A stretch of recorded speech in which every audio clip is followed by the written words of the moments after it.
Bismillahirrahmanirrahim. Assalamu alaikum. Welcome to another video lecture on the topic of lecture number 2, that is renewable resources on the channel of BioKids. आप सबको welcome करती हूँ। सबसे पहले बेटा हमने चैप्टर 27 स्टार्ट किया था, रिन्यूएबल रिसोर्सेज टॉपिक 2 आज हमने डिस्कस करना है।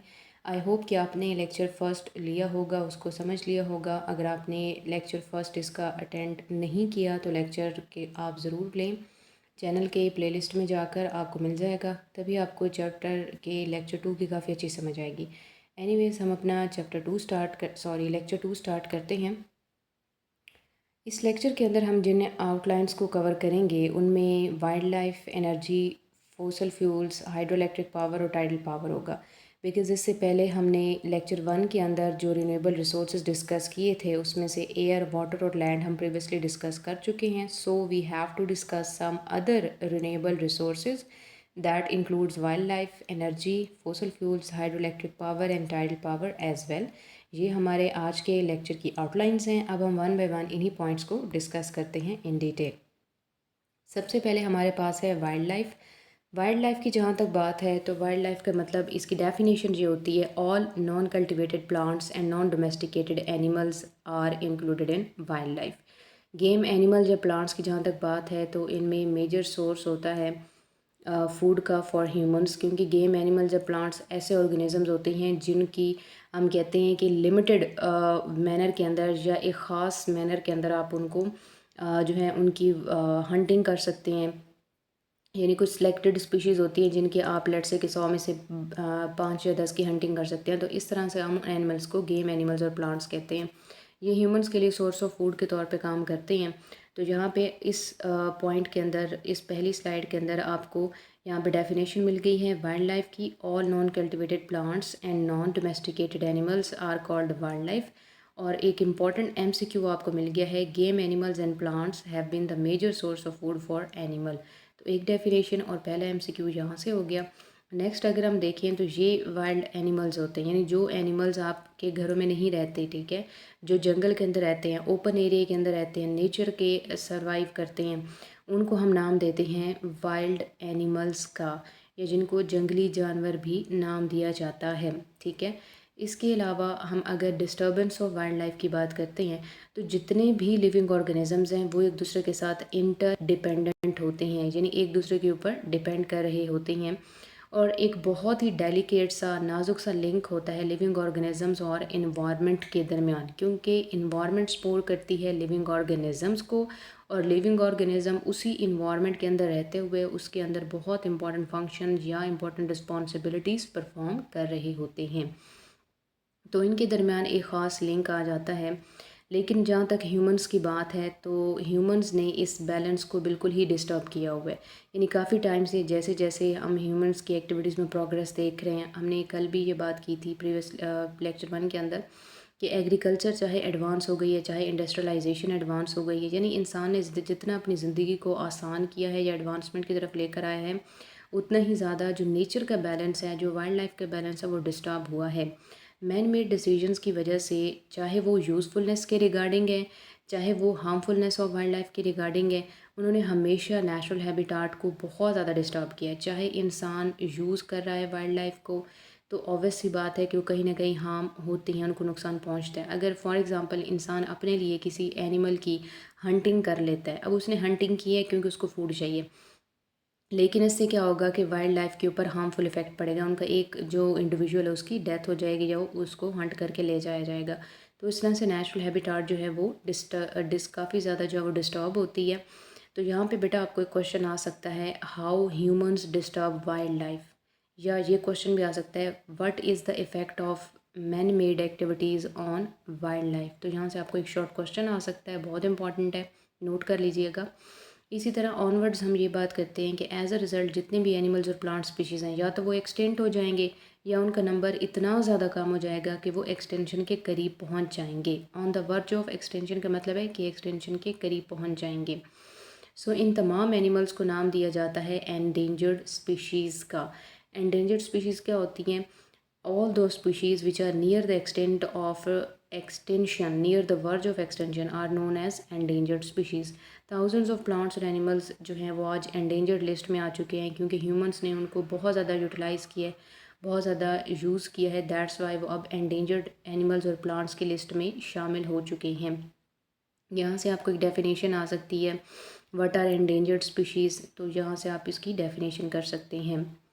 नेक्स्ट हम बात करते हैं कि वाइल्ड लाइफ हमारे लिए क्यों कितनी ज़रूरी है, तो उसको हम कैसे कंजर्व करें। तो हम यही कहते हैं कि वाइल्ड लाइफ एक ऐसा रिन्यूएबल रिसोर्स है कि ये रिन्यू होता है क्योंकि ऑर्गेनिज्म रिप्रोडक्शन कर लेते हैं, या प्लांट्स हैं तो वो फोटोसिंथेसिस पोलिनेशन कर लेंगे तो वो चीज़ रिन्यू हो सकती है।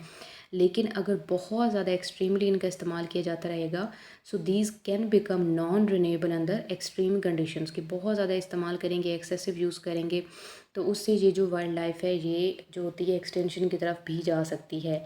सो वाटर रिजर्व्स की जहाँ तक बात है, यानी वो जगह जहाँ पे वाटर को रिज़र्व रखा जाता है, ताज़े पानी के चश्मे बनाए जाते हैं, वाटर की कंजर्वेशन की जाती है, तो हम कहते हैं कि वाटर रिजर्वायर्स जो होती हैं जहाँ पर फ़िशिंग को प्रोहिबिट कर दिया जाता है, तो वहाँ पर बड़ी आसानी से मैरीन लाइफ को आप प्रोटेक्ट करा सकते हैं। इसी तरह कुछ रेयर स्पीशीज़, यानी जो बहुत यूनिक और बहुत ख़ास स्पीशीज़ होती हैं, वो रेयर स्पीशीज़ ज़ू के अंदर रखी जा सकती हैं जहाँ पे वो आसानी से ब्रीड कर सकती हैं, सेफली ब्रीड कर सकती हैं। सो यहाँ पर आ जाती है एक आपके पास क्वेश्चन आ जाता है, why there is a need to conserve wild life. ठीक है, why there is a need to conserve wild life, तो यहाँ से आपको आंसर मिल जाएगा इस स्लाइड से। नेक्स्ट हम बात कर लेते हैं कि ये जो वाइल्ड लाइफ आपको नज़र आ रही है ये सामने, यानी जितने भी आपको यहाँ पे जो है एनिमल्स नज़र आ रहे हैं, बर्ड्स नज़र आ रहे हैं या लाइन चीता नज़र आ रहा है, तो ये सारे वाइल्ड लाइफ हैं जो कि अपनी नेचुरल हैबिटाट के अंदर रहते हैं, अपने एरियाज़ में रहते हैं। कोई फॉरेस्ट में रहता है तो कोई जो है वो आइसलैंड के अंदर रहता है, तो कोई ट्रीज़ में रहता है, तो कोई जो है वो ग्रास के अंदर मौजूद होता है। तो ये सारी वाइल्ड लाइफ होती है जो हमारे लिए बहुत ज़्यादा ज़रूरी होती है, नेचुरल इकोसिस्टम के लिए ज़रूरी होती है। अब आ जाते हैं इम्पॉर्टेंस ऑफ वाइल्ड लाइफ के हवाले से। वाइल्ड लाइफ बहुत ज़्यादा इंपॉर्टेंट होती है फूड चेन में। अच्छा, ये बात आपने याद रखनी है कि हम यहाँ पे जो बात कर रहे हैं बेटा, वो है वाइल्ड लाइफ के फूड चेन के अंदर क्या रोल प्ले करती है। सो वाइल्ड लाइफ बहुत इंपॉर्टेंट रोल प्ले करती है फूड चेन के अंदर। विदाउट दीज एनिमल्स, यानी विदाउट वाइल्ड लाइफ, जो फूड चेन है वो डिस्टर्ब हो जाएगी, वो इतनी ज़्यादा डिस्टर्ब हो जाएगी कि आप उसके नेचुरल बैलेंस को मेंटेन नहीं कर पाएंगे। It is very difficult to maintain that balance. So जो इफ़ेक्ट होता है ह्यूमंस का, या जो इफ़ेक्ट हुए हैं एनिमल्स की वजह से, हम कहते हैं कि जैसे जैसे ह्यूमन एक्टिविटीज़ की वजह से जो है इन्वायरमेंट के अंदर चेंजेस आए हैं, और उन चेंजेस का इफ़ेक्ट ज़्यादा से ज़्यादा होता चला जा रहा है, प्रोमिनेंट होता चला जा रहा है with the passage of time. तो ज़रूरी है कि ह्यूमन जो है वो वाइल्ड लाइफ के इस बैलेंस को मेंटेन रखे, अदरवाइज़ उसकी अपनी जो एग्जिस्टेंस है वो जियोपर्टाइज हो जाएगी। जियोपर्टाइज का मतलब होता है कि अपनी जो एग्जिस्टेंस है वो मुश्किल हो जाएगी, कि ह्यूमन का गुजारा नहीं हो सकेगा।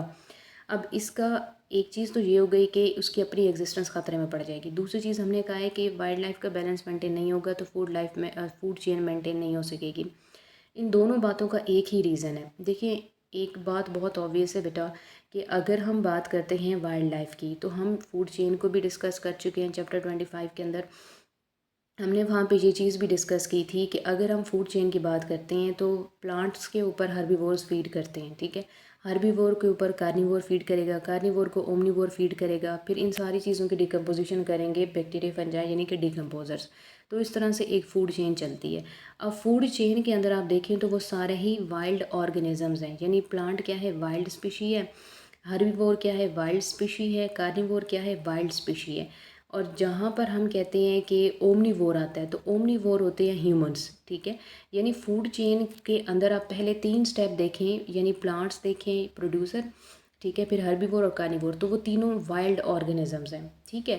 अब पॉइंट नंबर 4 पर आ रहा है ओमनीवोर, यानी ह्यूमन आ रहा है, तो ह्यूमन तो 4th पॉइंट पर है ना। पहले 3 पॉइंट तभी मेंटेन रह सकते हैं जब वाइल्ड लाइफ मेंटेन रहेगी, जब एक नेचुरल बैलेंस, नेचुरल इकोसिस्टम का बैलेंस मेंटेन रहेगा, तभी जो वाइल्ड लाइफ है वो मेंटेन रहेगी, तभी फूड चेन कंटिन्यू हो सकेगी। पहले तीनों स्टेप्स कंप्लीट होंगे, यानी प्रोड्यूसर से, फिर हर्बीवोर से कार्निवोर, और फिर ओमनीवोर ह्यूमन को वो चीज़ मिलेगी।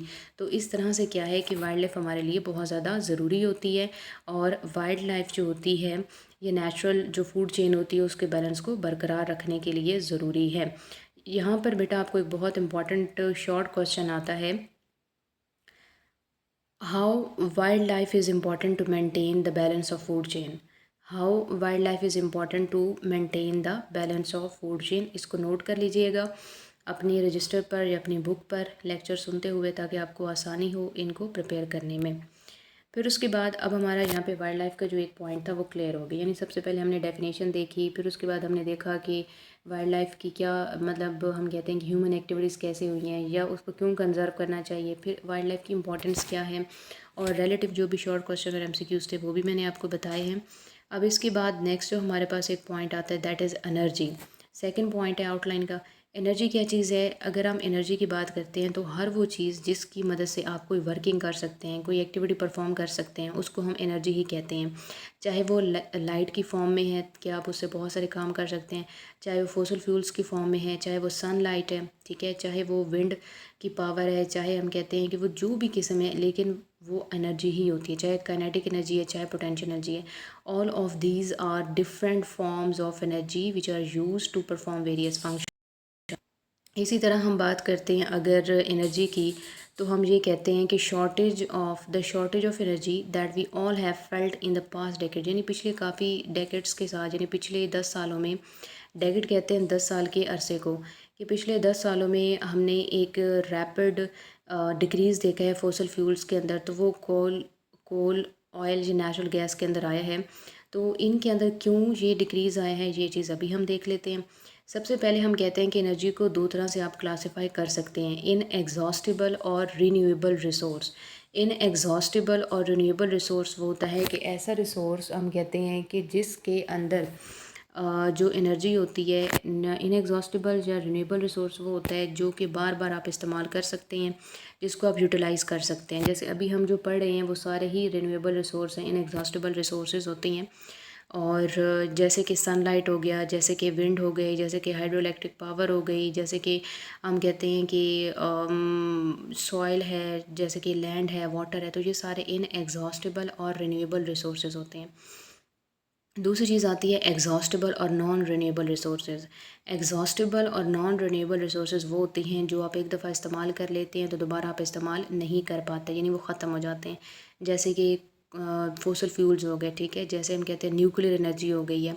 तो ये चीज़ें क्या हैं, ये नॉन रिन्यूएबल और एग्जॉस्टिबल रिसोर्स में आते हैं।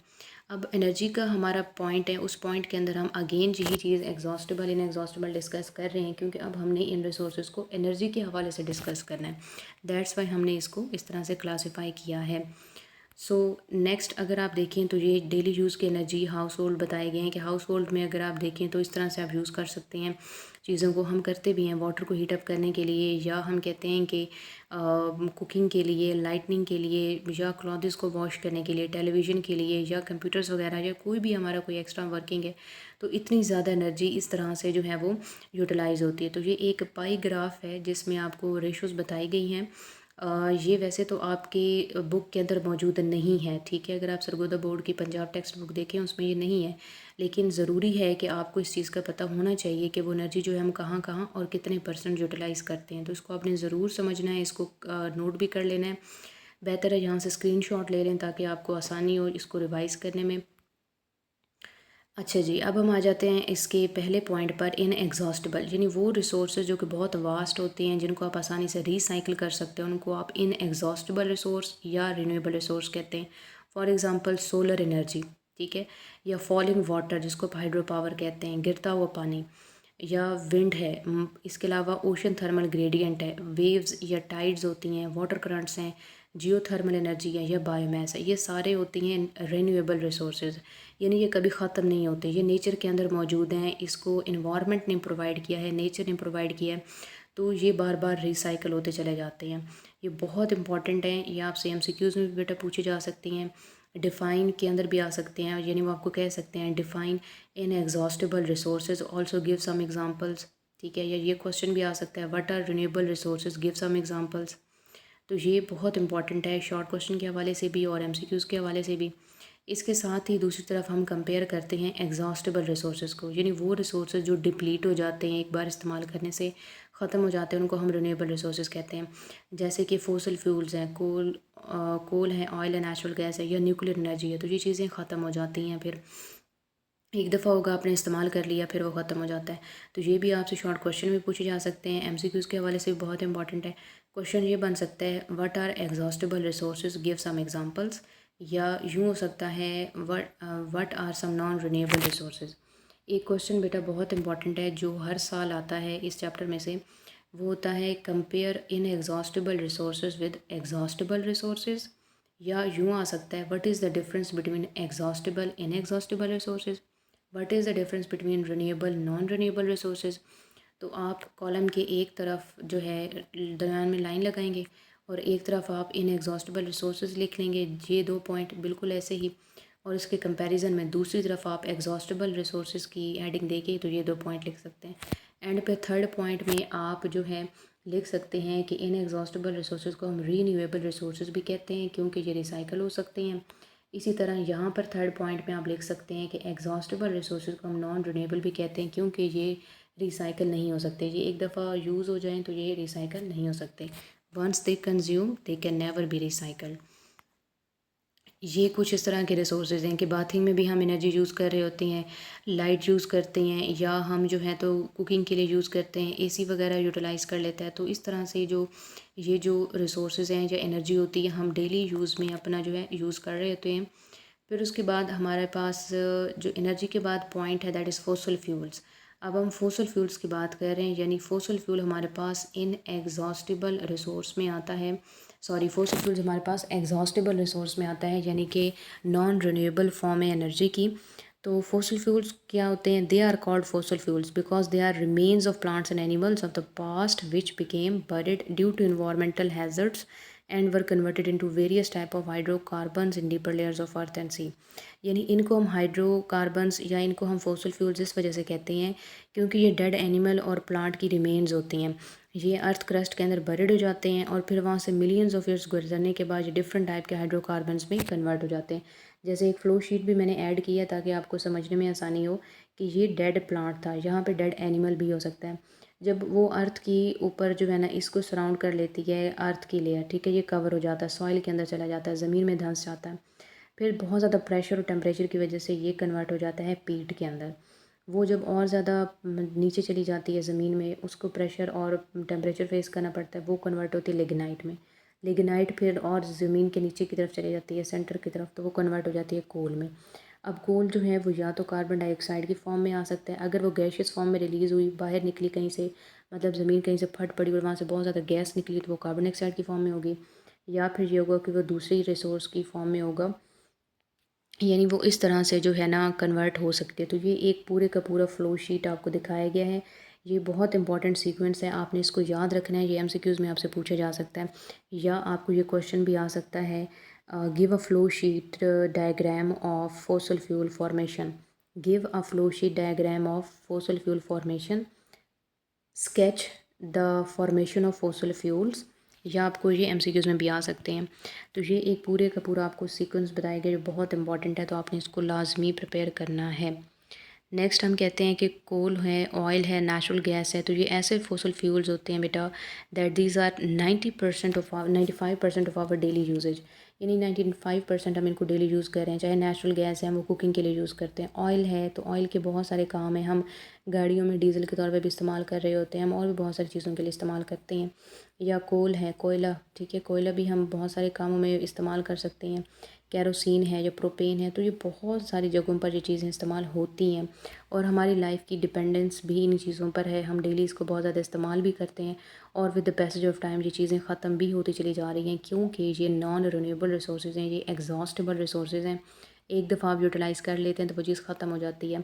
इसकी छोटी सी एग्जांपल मैं आपको देती हूँ कि एक घर में फॉर एग्ज़ाम्पल आपका अगर गैस का सिलेंडर है, ठीक है, गैस का सिलेंडर आपने अगर फ़िल करवाया था तो वो मुश्किल से आपका 20-25 दिन, जब बहुत ज़्यादा करो तो 1 महीना चल जाता है। क्यों? क्योंकि आपने उसको इस्तेमाल करते चले जाना है। अब 1 महीने के बाद वो चीज़ ख़त्म हो गई है, आप दोबारा से इसको जाके तो नया फ़िल कराएँगे। ऐसा नहीं हो सकता कि वो जो आपने गैस इस्तेमाल कर ली है वो दोबारा से उसी सिलेंडर में वापस आ जाए, नहीं, ऐसा नहीं हो सकता, बल्कि आपको जाके मार्केट वो दोबारा रीफ़िल करवाना पड़ता है। तो यही ऐसे ही होता है कि जब एक दफ़ा आप फॉसिल फ्यूल को यूज़ कर लेते हैं तो वो ख़त्म हो जाते हैं, फिर वो रीसाइकिल नहीं हो सकते, ठीक है। तो फिर हम पाकिस्तान में ये कहते हैं कि बहुत सारे रिजर्वायर्स हैं गैस के, ऑयल के। कॉमन एग्जांपल है सुई गैस, ठीक है। सुई गैस का क्यों ऐसा नाम है? क्योंकि बलूचिस्तान में सुई के मकाम पर इसको दरियाफ़्त किया गया था, तो वहाँ से जो है सुई गैस के ज़खायर मिले थे, जो कि पूरे पाकिस्तान में वहाँ पर जो है गैस जा रही होती है, हर कोई इस्तेमाल करता है। इसी तरह हम कहते हैं कि पाकिस्तान में ऑयल की भी काफ़ी सारी रिफाइनरीज़ हैं डिफरेंट जगहों पर जो कि इस्तेमाल होती हैं। अगर हम इनकी बात करते हैं तो फॉसिल फ्यूल्स की लिमिटेड क्वांटिटीज़ होती हैं। अर्थ में इनकी अमाउंट बिल्कुल फ़िक्स होती है, लिमिटेड होती है। एक दफ़ा अगर ये एग्जॉस्ट हो जाएंगे, इस्तेमाल हो जाएंगे, तो फिर आप इसको दोबारा यूज़ नहीं कर सकेंगे। तो ये आपकी स्टैंडर्ड ऑफ लाइफ को भी अफेक्ट करेगा, ठीक है। Affecting the standard and life style of citizen, कि आज आप तो इस्तेमाल कर रहे हैं लेकिन आहिस्ता आहिस्ता ये ख़त्म हो जाएगा। तो हो सकता है आने वाली जनरेशन के पास कोई नेचुरल रिसोर्स हो ही ना, कोई उनके पास गैस, ऑयल या कोल हो ही ना। तो फ्यूचर सिटीजन्स जो होंगे, जो नेचर की जनरेशन है, यानी जो आने वाले वक्त में लोग होंगे, उनके लिए ये रिसोर्स अवेलेबल नहीं होंगे। तो इसलिए इन रिसोर्स को वाइसली यूज़ करना चाहिए, प्रॉपर चेक एंड बैलेंस के साथ इस्तेमाल करें। साथ ही साथ एनर्जी के और भी डिफरेंट रिसोर्स को ढूंढें ताकि फॉसल फ्यूल्स के ऑल्टरनेटिव रह सकें और फॉसल फ्यूल्स को भी बचाया जा सके, इनकी प्रोटेक्शन की जा सके। तो ये आपसे MCQs के हवाले से इंपॉर्टेंट है, आप इसको एक दफ़ा ज़रूर रिवाइज़ कीजिएगा। अच्छा जी, नेक्स्ट पॉइंट हमारे पास, हमारे लेक्चर का जो नेक्स्ट पॉइंट है that is hydro electric power. अब हाइड्रो का मतलब होता है वाटर, इलेक्ट्रिक का मतलब है इलेक्ट्रिसिटी, ठीक है। हाइड्रो इलेक्ट्रिक पावर का मतलब ये होता है कि जब गिरते हुए पानी की वजह से, जब इतने प्रेशर से और इतनी काइनेटिक एनर्जी के साथ वो गिरता है, तो उस जो गिरना है, उस जो फॉलिंग वाटर है, उसको ऐसे मेंटेन किया जाए कि वहाँ से इलेक्ट्रिसिटी प्रोड्यूस की जा सके, उसको आप हाइड्रो इलेक्ट्रिक पावर कहते हैं। जैसे डेफिनेशन भी मैंने पहली लाइन में ही ऐड कर दी है। Energy of falling water which is use to generate electricity is known as hydro electric power, ठीक है, कि इसको आप हाइड्रो इलेक्ट्रिक पावर कंसिडर करते हैं। जहाँ तक बात है रेन की, यानी बारिश जो है, that is also renewable resource, ठीक है, कि बारिश भी रिन्यूएबल रिसोर्स होती है, जो कि इनडायरेक्टली जो है सन की एनर्जी को यूटिलाइज़ कर रही होती है, ठीक है। अब किस तरह से, जैसे हम ओशन की बात करते हैं, जैसे हम बात करते हैं रिवर की, सी की, या कोई भी पानी का एक रिसोर्स है जो ओपन है, एटमॉस्फेयर में चला जाएगा, आसमान में चला जाएगा, वहाँ पे वो सनलाइट की वजह से और टेम्परेचर प्रेशर की वजह से कंडेंस होना शुरू हो जाएगा। तो कंडेंस होके वो मतलब क्लाउड की फॉर्म में बन जाएगा, बादल बन जाएंगे। फिर वो क्लाउड जो है, जहाँ जिस इलाके में आगे वो हवा की वजह से चले जाएंगे, अगर उस इलाके में गर्मी बहुत ज़्यादा है, प्रेशर बहुत ज़्यादा है, ठीक है, तो वहाँ पे फिर वो जो है ना प्रेसिपिटेशन होना शुरू हो जाएगी, यानी वो बारिश होना शुरू हो जाएगी। तो यही चीज़ उन्होंने बताया कि ये इनडायरेक्टली सन की एनर्जी को ही यूटिलाइज़ करती है। तो ऐसे ही है कि वेपोरेशन सन की वजह से होती है, फिर कंडेंस होके बादल या क्लाउड फॉर्मेशन भी सन की वजह से होता है। और किसी दूसरे इलाके में चले जाते हैं अगर हवा की वजह से, तो वहाँ पे बहुत ज़्यादा गर्मी होती है सूरज की वजह से, तो वहाँ बारिश भी इसी सूरज की वजह से होती है। तो रेन इनडायरेक्टली सन एनर्जी को ही यूटिलाइज़ कर रही होती है।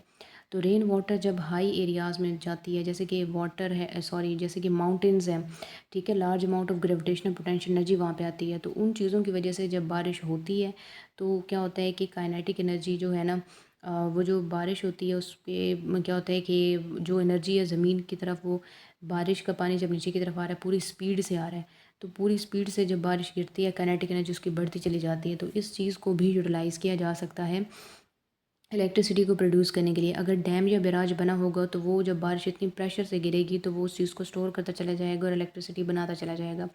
बिल्कुल ऐसे ही जब तूफ़ानी बारिश होती है, तो आपने अक्सर देखा होगा न्यूज़ वगैरह में कि जब तूफ़ानी बारिश होती है तो वो बहुत ज़्यादा तबाही करती है, चीज़ें तोड़ देती है, और इसी तरह से मतलब हर चीज़, घर गिर जाते हैं लोगों के, खासकर गर्मियों में जब मानसून की बारिशें होती हैं। तो ऐसे ही होता है कि जब बारिश गिर रही होती है, तो उस ग्रेविटेशनल फोर्स की वजह से उसमें इतनी ज़्यादा स्पीड आ जाती है, काइनेटिक एनर्जी बढ़ जाती है, कि उस चीज़ को अगर आप पॉजिटिव यूज़ करें तो डैम की मदद से आप इलेक्ट्रिसिटी बना सकते हैं, जिसको आप हाइड्रो इलेक्ट्रिक पावर कहते हैं, ठीक है।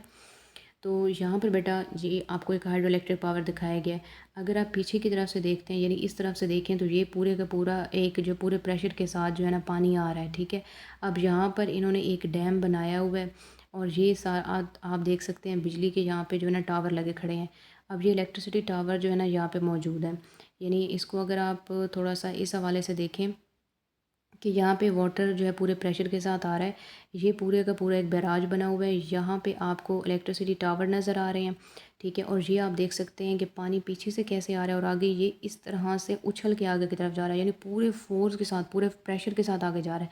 तो इसी फोर्स और इसी प्रेशर के साथ जब ये गिरता है, तो ये जो मशीनरी आपको यहाँ पर नज़र आ रही है, ये मशीनरी इलेक्ट्रिसिटी बनाती है, और ये इलेक्ट्रिसिटी यहाँ पर इन टावर्स को प्रोवाइड की जाती है, और इन टावर्स की मदद से फिर शहर के बाकी इलाकों में भेजी जाती है। तो इसी चीज़ को हम इलेक्ट्रिक पावर पॉइंट कह रहे हैं, यानी हाइड्रो इलेक्ट्रिक पावर प्लांट कह रहे हैं, जो कि यहाँ पे हमने पीछे भी डिस्कस किया है। तो यहाँ बेटा आपको क्वेश्चन आ सकता है, what is hydro electric power, या write a brief note on water energy, write a brief note on hydro electric power plant. तो ये क्वेश्चन आ सकते हैं आपको यहाँ पे। और नेक्स्ट हम बात कर लेते हैं यूटिलाइजेशन की, कि वही अब इसको यूटिलाइज़ कैसे करेंगे, कि जो काइनेटिक एनर्जी होती है फॉलिंग वाटर की, वो जब पानी इतने प्रेशर से इतनी काइनेटिक एनर्जी के साथ गिर रहा होता है नीचे, तो जो टरबाइन होती है ना वो बेस पर फिक्स होती है। ठीक है, अगर आपको मैं थोड़ा पीछे दिखा दूँ तो ये अभी मैंने आपको बताया कि ये जो टरबाइन है ये इस कहाँ पर फिक्स होती है, ये डैम की बेस में फिक्स है। अब जब पानी पूरे प्रेशर से गिरेगा तो ये प्रेशर पर गिरने की वजह से ये जो टरबाइन होगी वो रन करना शुरू कर देगी, यानी वो टरबाइन रन करेगी, जनरेटर की वजह से वो घूमना शुरू करेगी, इलेक्ट्रिसिटी प्रोड्यूस हो जाएगी। अब जब पानी पूरे प्रेशर से गिरा तो टरबाइन के ऊपर गिरा, टरबाइन ने घूमना शुरू किया, टर्निंग शुरू कर दी, उसकी वजह से जनरेटर ने चलना शुरू किया और इलेक्ट्रिसिटी प्रोड्यूस कर दी। इसको अब हाइड्रो इलेक्ट्रिक पावर पॉइंट कहते हैं, या hydro electric power of electricity का नाम भी देते हैं। ये सबसे चीपेस्ट सोर्स है एनर्जी का, बड़ी आसानी से इससे एनर्जी बनाई जा सकती है पानी को इस्तेमाल करके, और इसलिए ये इन्वायरमेंट फ्रेंडली भी है, जिसको हम इको फ्रेंडली कहते हैं। ये non pollutant source of energy है।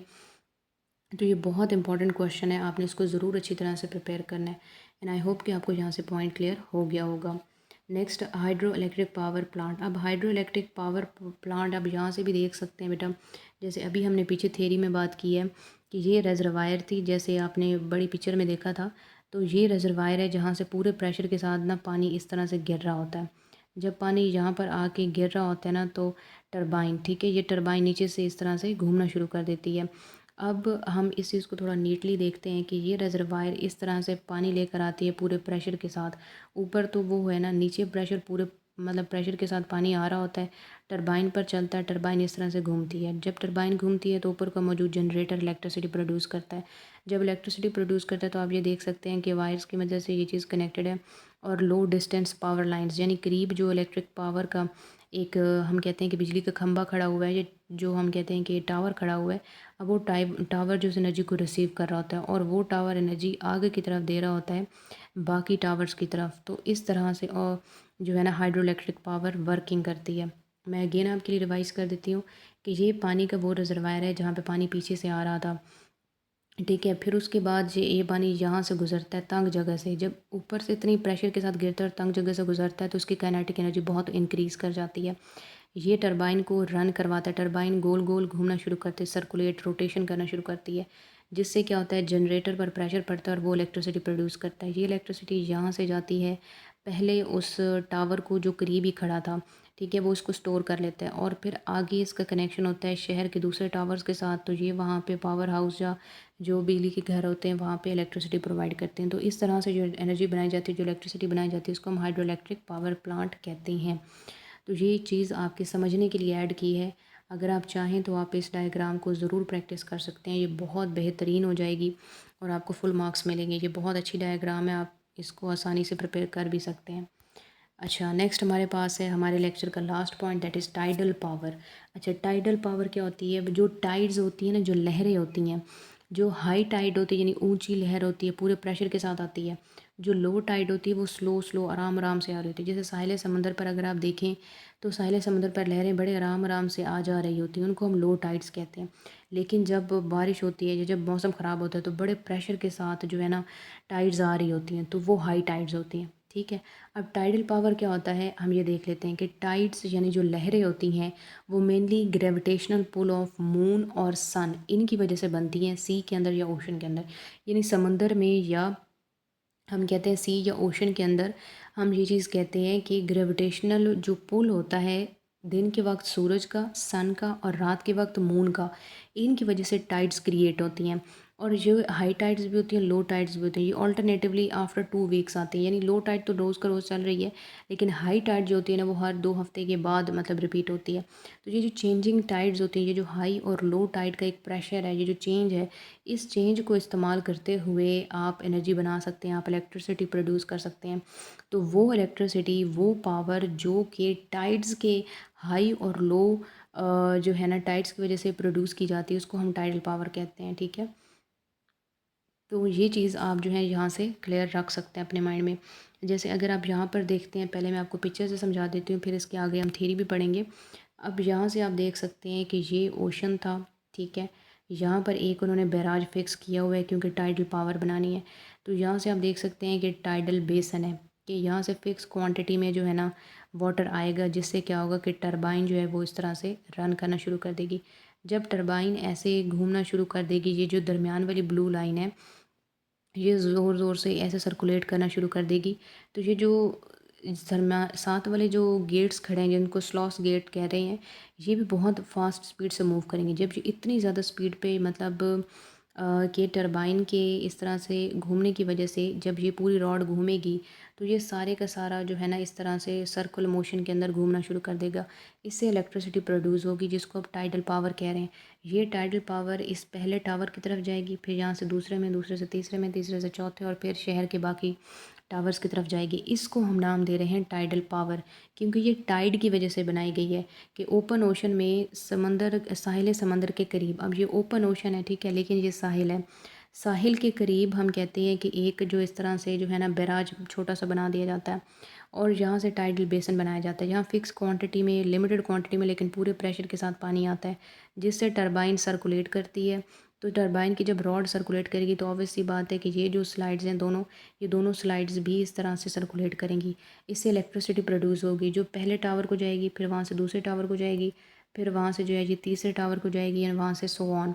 तो इसको हम नाम दे रहे हैं टाइडल पावर का, जो इस डायग्राम के थ्रू मैंने आपको समझाया। अब इसी की हम थ्योरी देख लेते हैं। यूटिलाइजेशन में हम बात करते हैं कि जो डिफरेंस होता है ना, difference in height of water at low tide and high tide, यही टाइडल पावर स्टेशन को बनाता है और यही टाइडल पावर स्टेशन जो है इससे एनर्जी भी, इलेक्ट्रिसिटी भी प्रोड्यूस करता है। So a tidal power station consisting of a long barrage is called tidal barrage. अगर आप पीछे देखें तो यहाँ पे बैराज क्योंकि मौजूद है तो उसको हम नाम के देंगे कि ये टाइडल बैराज जिसने इलेक्ट्रिसिटी प्रोड्यूस की है। So flow of water across the barrage ये टर्न करता है टरबाइंस को, यानी टरबाइन को ये रोटेट करवाएगा, जिससे जनरेटर इलेक्ट्रिसिटी प्रोड्यूस करेगा। ये इलेक्ट्रिसिटी पहले टावर को जाएगी, फिर दूसरे को और तीसरे को। तो बिल्कुल सेम टू सेम ऐसे जैसे अभी मैंने आपको पीछे डायग्राम में समझाया है इसको, ठीक है। सो इस तरह से जो एनर्जी बनती है, जो इलेक्ट्रिसिटी बनती है, उसको आप टाइडल पावर कहते हैं। ये भी टाइडल पावर है, ठीक है, ये भी वाटर के थ्रू है, लेकिन जहाँ पे फ़र्क क्या है, फ़र्क बेटा ये है कि ये जो पावर बनी है, ये इलेक्ट्रिसिटी बनी है टाइड्स की वजह से, यानी हाई टाइड और लो टाइड की वजह से बन रही है, ठीक है। सो आपने बेटा इस चीज़ को कंफ्यूज नहीं करना, क्योंकि अक्सर स्टूडेंट ये क्वेश्चन भी कर रहे होते हैं और कंफ्यूज भी हो जाते हैं कि हाइड्रो इलेक्ट्रिक पावर में भी तो पानी से बन रही थी, यहाँ पे भी पानी में बन रही है। बेटा इसमें बहुत ज़्यादा फ़र्क है। हाइड्रो इलेक्ट्रिक पावर ये है कि पीछे एक बहुत बड़े दरिया से या समंदर से जो है ना बैराज बनाया गया, उसमें पानी इकट्ठा होता है, फिर एक ख़ास सीक्वेंस में पानी गिरता है, काइनेटिक एनर्जी की वजह से जो है ना इलेक्ट्रिसिटी बनती है। लेकिन अगर आप ये टाइडल पावर देखते हैं ना तो यहाँ ओशन की बात हो रही है, यहाँ पे हम समंदर की बात करें, वो दरिया पे बनता है, ठीक है। ये समंदर की बात हो रही है कि ये समंदर के एक किनारे पर जहाँ पे उसका साहिल करीब है, आप एक छोटा सा बैराज बना लेते हैं। बैराज के साथ क्या होता है कि टाइडल बेसन भी आप बनाते हैं। टाइडल बेसन से एक ख़ास क्वांटिटी में लेकिन पूरे प्रेशर के साथ जो है ना, पूरे प्रेशर के साथ जो है एक जो है पानी आता है और जो टरबाइन के ऊपर गिरता है। टरबाइन वो जो है सर्कल में रोटेट करती है। अब यहाँ पे रोटेशनल मोशन हो रही है, ठीक है, सर्कुलर मोशन हो रही है। रोटेशनल मोशन की वजह से, या हम कहते हैं कि सेंट्रीपीटल फोर्स की वजह से जो है ना टाइडल पावर इलेक्ट्रिसिटी प्रोड्यूस करती है और ये फिर आगे जाता है। तो वहाँ पे मैं आपको दोनों को कंपेयर करके भी बता देती हूँ कि हाइड्रो इलेक्ट्रिक पावर क्या होती है कि वो होती है वो बैराज या डैम की मदद से बनती है। दूसरी बात ये है कि हाइड्रो इलेक्ट्रिक पावर जो होती है वो बहुत बड़े बैराज पर होती है, उसकी टरबाइन होती है, उसका पावर स्टेशन होता है बाकायदा जिसके थ्रू वो वर्किंग करती है। वहाँ पे इलेक्ट्रिसिटी प्रोड्यूस होती है। नेक्स्ट पॉइंट है कि वहाँ पर इलेक्ट्रिसिटी प्रोड्यूस हो रही होती है काइनेटिक एनर्जी की मदद से, ठीक है, फॉलिंग वाटर की वजह से। वाटर वर्टिकली गिरता है, काइनेटिक एनर्जी की वजह से जो है ना इलेक्ट्रिसिटी प्रोड्यूस हो रही होती है, ठीक है। और वहाँ पर वाटर को स्टोर किया जा रहा होता है ताकि पूरे प्रेशर से गिराया जाए और इलेक्ट्रिसिटी प्रोड्यूस की जाए। वो होता है हाइड्रो इलेक्ट्रिक पावर पॉइंट। इसके कंपैरिजन में अगर आप टाइडल पावर की बात करते हैं तो ये ओशन के ऊपर बनता है। ओशन की हाई टाइड और लो टाइड के डिफरेंस की वजह से जो इलेक्ट्रिसिटी प्रोड्यूस होती है उसको हम टाइडल पावर कहते हैं। ओशन के साहिल समंदर, यानी समंदर के साहिल के करीब एक छोटा सा बैराज यानी स्मॉल बैराज लगाया जाता है, जिसके साथ टरबाइन टाइडल बेसन लगाया जाता है। टाइडल बेसन जैसे ही पूरे प्रेशर के साथ यानी पोटेंशियल एनर्जी के साथ जो है टरबाइन को रोटेट कराता है। तो यहाँ पे पोटेंशियल एनर्जी और सेंट्रीपिटल फोर्स की वजह से जब सर्कुलेशन होती है तो इलेक्ट्रिसिटी बनती है और फिर इलेक्ट्रिसिटी जो है वो आगे भेजी जाती है। तो इनमें बहुत ज़्यादा डिफरेंस है। नंबर वन डिफरेंस क्या है कि जो हमारे पास हाइड्रो इलेक्ट्रिक पावर होता है उसमें फॉलिंग वाटर की वजह से इलेक्ट्रिसिटी प्रोड्यूस की जाती है। नंबर टू, वहाँ पर पूरा बैराज बनाया जाता है, वाटर स्टोर भी किया जाता है और वाटर ऐसे जो है इलेक्ट्रिसिटी प्रोड्यूस करता है। तीसरा पॉइंट ये होता है कि वहाँ पर काइनेटिक एनर्जी यूटिलाइज हो रही है इलेक्ट्रिसिटी प्रोड्यूस करने के लिए। और फोर्थ पॉइंट क्या है कि वो किसी रिवर के ऊपर बन रहा होता है, जो कोई वाटर रिजर्वायर है जैसे डैम बैराज वगैरह वहाँ पे बनता है। ठीक है, यहाँ पे अगर हम देखते हैं वो टोटली के टोटली मैन मेड है। लेकिन यहाँ पे अगर हम देखते हैं तो ये टाइडल पावर जो है, टाइडल पावर जो होती है ना, ये पहली बात तो ये है कि ये ओशन की हाई और लो टाइड्स की वजह से होती है। दूसरी बात ये है कि यहाँ पे एक स्मॉल बैराज बनाया जाता है, टाइडल बेसन बनाया जाता है। तीसरी बात ये है कि यहाँ पर पोटेंशियल एनर्जी पूरे फोर्स के साथ जो है ना वाटर टरबाइन पर गिराती है, जिससे टरबाइन रोटेट करती है। तो टरबाइन के रोटेशन की वजह से जो स्लाइस गेट्स होते हैं वो सेंट्रीपिटल फोर्स की यानी सर्कुलर मोशन में रोटेट करते हैं और फिर इलेक्ट्रिसिटी प्रोड्यूस होती है। और ये जो होता है ये एक नेचुरल रिजर्वायर है, यानी ओशन के ऊपर आप बना रहे हैं। इसमें बस मैन मेड ये होता है कि आपने एक बैराज बना लिया इलेक्ट्रिसिटी प्रोड्यूस करने के लिए। तो ये डिफरेंसेस हैं। आई होप कि आपको दोनों के डिफरेंस ज़रूर क्लियर होंगे। बेटा ये बहुत इंपॉर्टेंट है दोनों पॉइंट्स, ये डिस्क्रिप्शन में भी आते हैं, इनके अलग अलग क्वेश्चन भी आते हैं, शॉर्ट क्वेश्चन। लेकिन इसमें डिफरेंस का क्वेश्चन भी आपको आ सकता है। ठीक है, कि what is the difference between hydro electric power and tidal power. तो ये आपको जो है ना मेन पॉइंट्स आपको ज़रूर आने चाहिए। 5 पॉइंट मैंने आपको अभी बताए हैं हाइड्रो इलेक्ट्रिक पावर के भी और टाइडल पावर के। अगर आप इसको नोट कर लें तो आपको काफ़ी आसानी हो जाएगी। अदरवाइज़ अगर आप गूगल से भी सर्च कर लेते हैं इसको डिफरेंस के पॉइंट्स तो आपको मिल जाएगा। लेकिन लाजमी आपने डिफरेंस को याद रखना है ताकि आपको एक तो याद करने में आसानी होगी, दूसरा पेपर में आता है तो आप आसानी से अटैम्प्ट कर लेंगे। That was about today's lecture. और ये बेटा कुछ क्वेश्चंस हैं जो कि 1 बाय 1 मैंने आपको पीछे बताए भी हैं जब हम ये पॉइंट्स पढ़ रहे थे, बट आपकी आसानी के लिए मैंने एक अलग स्लाइड के ऊपर भी इनको एडजस्ट किया ताकि आप यहाँ से स्क्रीनशॉट लेके आसानी से इनको कर सकते हैं। लेकिन वो वाले शॉर्ट क्वेश्चन और एमसीक्यूज़ भी ज़रूर आपने प्रिपेयर करने हैं जो मैंने आपको साथ ही साथ बताए हैं। ठीक है, ये इंपॉर्टेंट है एनुअल एग्ज़ाम के हवाले से। पास पेपर्स में मल्टीपल टाइम्स आ चुके हैं तो ये बहुत इंपॉर्टेंट क्वेश्चंस हैं जो कि हर साल आते हैं। इनमें से 4-5 क्वेश्चंस लाजमी आते हैं। सो ये चैप्टर आपका शॉर्ट क्वेश्चन के हवाले से बहुत इंपॉर्टेंट है। आई होप कि आपको लेक्चर की काफ़ी अच्छी समझ आई होगी। वीडियो को लाइक और चैनल को सब्सक्राइब कर लें, बेल आइकन को प्रेस कर लें ताकि आपको अपकमिंग लेक्चर्स की नोटिफिकेशंस मिलते रहें। मिलते हैं नेक्स्ट लेक्चर के अंदर। Wish you all the very best and good luck. Bio kids को ज़रूर लाइक और सब्सक्राइब करें और अपनी फ्रेंड्स एंड फैमिली के साथ भी शेयर करें, खुद भी ग्रो करें और दूसरों को भी ग्रो करने में मदद करें। Wish you all the very best and very good luck.